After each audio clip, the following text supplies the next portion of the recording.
नमस्कार, आप देख रहे हैं संस्कृति टीवी। राधा और कृष्ण के प्रेम के बारे में कौन नहीं जानता। कहते हैं कि कृष्ण और राधा का विवाह नहीं हो पाया था, लेकिन दोनों में इतना प्रेम था कि आज भी दोनों का नाम एक साथ लिया जाता है। श्री कृष्ण का राधा के लिए प्रेम और राधा का श्री कृष्ण के लिए समर्पण देखते ही बनता था। शायद इसीलिए अपने आप को सबसे बड़ा भक्त कहने वाले नारद मुनि को राधा से जलन होने लगी थी। ये बात श्री कृष्ण अच्छी तरह से जानते थे। एक दिन राधा के बारे में बात करने के लिए नारद मुनि श्री कृष्ण के पास आए। ये बात श्री कृष्ण को पता चल गई। जैसे ही नारद मुनि वहाँ पहुँचे तो श्री कृष्ण उन्हें देखकर अपना सिर पकड़कर बैठ गए। नारद मुनि ने श्री कृष्ण से पूछा कि क्या हुआ प्रभु, आप ऐसे अपने सिर को पकड़कर क्यों बैठे हैं। श्री कृष्ण ने कहा, हे नारद मुनि, मेरा सिर दर्द कर रहा है।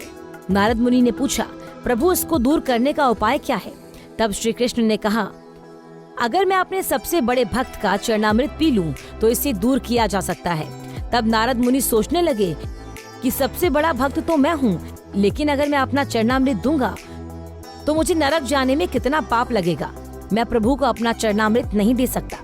कुछ देर सोचने के बाद उनके मन में राधा का विचार आया और वो सोचने लगे कि लोग राधा को भी तो श्री कृष्ण का सबसे बड़ा भक्त मानते हैं, इसीलिए क्यों ना उनके पास जाकर पूछा जाए। ऐसा सोचकर वो राधा के पास गए और उन्हें सारी बातें बता दी।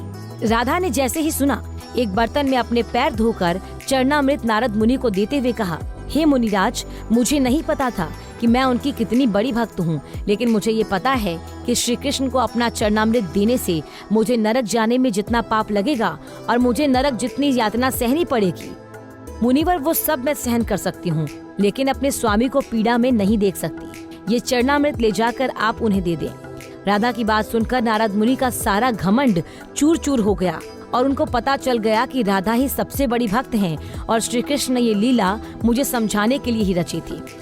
जब नारद मुनि राधा के पास से वापस आ रहे थे तो उनके मुख से केवल राधा के नाम की ही धुन सुनाई दे रही थी।